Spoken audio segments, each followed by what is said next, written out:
వైకుంఠ ఏకాదశి సందర్భంగా ఆలయాల్లో భక్తుల సందడి కనిపిస్తోంది. న్యూ ఇయర్ కూడా కలిసి రావడంతో గుళ్లన్నీ భక్తులతో కిక్కిరిసిపోయాయి. రామ్నగర్లోని నామాలగుండు కళ్యాణ వెంకటేశ్వర ఆలయానికి భక్తులు భారీగా తరలివచ్చారు. దీనిపై మరిన్ని అప్డేట్స్ మా ప్రతినిధి హరిత అందిస్తారు. ఓవర్ టు యు హరిత. ఏకాదశి సందర్భంగా వెంకటేశ్వర స్వామి ఆలయాలన్నీ భక్తులతో కిక్కిరిసిపోయాయని చెప్పొచ్చు. ప్రస్తుతం మనం నామాలగుండులోని కళ్యాణ వెంకటేశ్వర స్వామి ఆలయం దగ్గర ఉన్నాము. అయితే ఇక్కడ సెట్టింగ్ ని చూసుకుంటే మటుకు అదరోహం అనిపిస్తుంది. అయితే ఉదయం నుంచే భక్తులు ఇక్కడ స్వామివారిని దర్శించుకోవడానికి పోటెత్తారనేసి చెప్పుకోవచ్చు. వానర సేనకు సంబంధించిన సెట్టింగ్ ఇక్కడ చూడడానికి కూడా భక్తులు పెద్ద ఎత్తున ఇక్కడికి వచ్చి సెట్టింగ్ ని చూసి తరించి స్వామివారిని దర్శించుకుని మరి ఇక్కడి నుంచి వెళ్తున్నారు. అయితే ఈ వైకుంఠ ఏకాదశికి సంబంధించి దాని ప్రత్యేకతను, దాని గురించి అసలు ఎందుకు భక్తులు ఇంత పెద్ద ఎత్తున స్వామివారిని ఈ రోజే దర్శించుకుంటారు అన్న విషయాలను ఇక్కడ ప్రధాన అర్చకులు ఆలయానికి సంబంధించిన వారు ఉన్నారు. వారిని మాట్లాడించి ప్రయత్నం చేద్దాం, మరిన్ని విషయాలు తెలుసుకుందాం మాట్లాడించి. ఈ ఆలయానికి సంబంధించి అంటే ఈ వైకుంఠ ఏకాదశికి సంబంధించి ప్రత్యేకతలు ఏంటి, ఈ రోజు ఉదయం నుంచి ఏ కార్యక్రమాలు అలాగే ఏ ప్రత్యేక పూజలు జరిపారు? అమ్మా, ఇవాళ తెల్లవారి స్వామివారికి కళ్యాణ వెంకటేశ్వర స్వామి వారికి 3 గంటలకు సుప్రభాత సేవ, 3:30 స్వామివారికి విశేషంగా వైభవపేతంగా పంచామృత అభిషేకము, తర్వాత స్వామివారికి విశేష అలంకరణ, విశేషణ అర్చన, తర్వాత విశేషణ ఏకహారతి, ద్వితీయ హారతి, తృతీయ హారతి, ఈ విధంగా వివిధ హారతులు ఇచ్చాం. ఆ తర్వాత స్వామివారికి ధూపదీప నైవేద్యం, ఎంతో ప్రీతికరమైనటువంటి స్వామివారికి లడ్డు నైవేద్యం పెట్టాం. అక్కడి నుంచి స్వామివారికి ఉత్తర ద్వార దర్శనానికి పూజా కార్యక్రమాలు చేశాం. ఉత్తర ద్వార దర్శనం ఎందుకు చెయ్యాలి?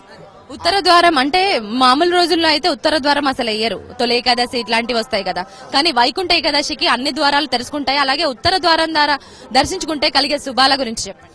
అమ్మా, మనిషికిలో 64 కర్మలు ఆచరించాలి. అందులో భాగంగా పంచేంద్రియాలు అంటారు.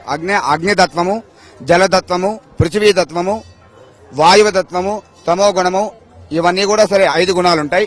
5 గుణాల్లో కూడా సరే మన యొక్క శరీరంలో ఉంటాయన్నమాట. 7 ద్వారాల్లో పంచేంద్రియాలు ఉంటాయన్నమాట. ఒక్కొక్క ద్వారంలో దాటుతుంటే ఒక్కొక్క మన యొక్క కర్మనంతా తొలగించుకొని 7వ ద్వారం వచ్చినప్పటికల్లా మనకు మోక్ష మార్గం, దేవతలు ఉంటారు కాబట్టి మోక్ష మార్గం కలుగుటకు ఆ యొక్క ద్వారంలో మనం వెళ్ళడం జరుగుతుంది.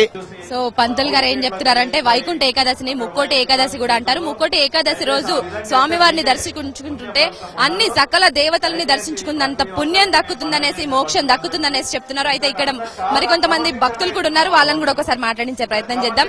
సార్, మీరు చెప్పండి స్వామి, అసలు ఈ పండుగని అసలు ఎందుకు జరుపుకుంటారు? ఈ పండుగల ప్రాముఖ్యత, పండుగను మీరు ఎలా జరుపుకుంటారు చెప్పండి. పండుగ ఇది చాలా విశిష్టమైన రోజు. ఇవాళ కళ్యాణ వెంకటేశ్వర స్వామి ఇక్కడ ప్రదర్శించారు. ఈ దేవుణ్ణి దర్శిస్తే అనుకున్నవన్నీ జరుగుతున్నాయి. చాలా బాగా ఈ పవిత్రత ఇక్కడ ఉంది. ప్రతిష్టత చాలా బాగా జరిగింది. దినదినరాజుగా పబ్లిక్ చాలా వేల సంఖ్యలో భక్తులు చాలా వచ్చి ఇక్కడ దర్శనం చేసుకుంటారు. చాలా మంది స్వామివారిని దర్శించుకుంటే చాలా సంతోషంగా, మంచిగా, చాలా ఆనందంగా ఉంటుంది. ఈ ఆలయానికి సంబంధించి వైకుంఠ ఏకాదశి సందర్భంగా 7 ద్వారాలను అరేంజ్ చేశారు. అలాగే ఉత్తర ద్వారం కూడా ఇక్కడ అరేంజ్ చేశారు. ఉత్తర ద్వారం గుండా వెళ్లడానికి కూడా భక్తులకు 2 క్యూ లైన్లను ఏర్పాటు చేశారు. ఒకటి విఐపి దర్శనం, అలాగే సర్వ దర్శనానికి సంబంధించి, అలాగే అందరికీ దర్శనం అయ్యే విధంగా ఎక్కడికక్కడ కట్టుదిట్టమైన ఏర్పాట్లను కూడా చేశారు. అయితే దీనికి సంబంధించి మరింత సమాచారాన్ని చైర్మన్ గారిని, నోముల ప్రకాష్ గారిని అడిగి మరిన్ని విషయాలను తెలుసుకుందాం.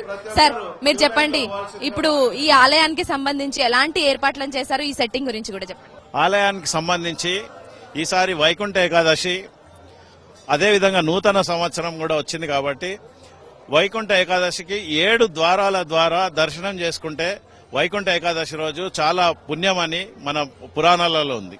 కాబట్టి మేము ఏం చేశామంటే 7 ద్వారాలు, 7 గుమ్మాలు పెట్టి భక్తులకు సౌకర్యంగా ఉండాలని ఇక్కడ ఏర్పాట్లు గావించాం.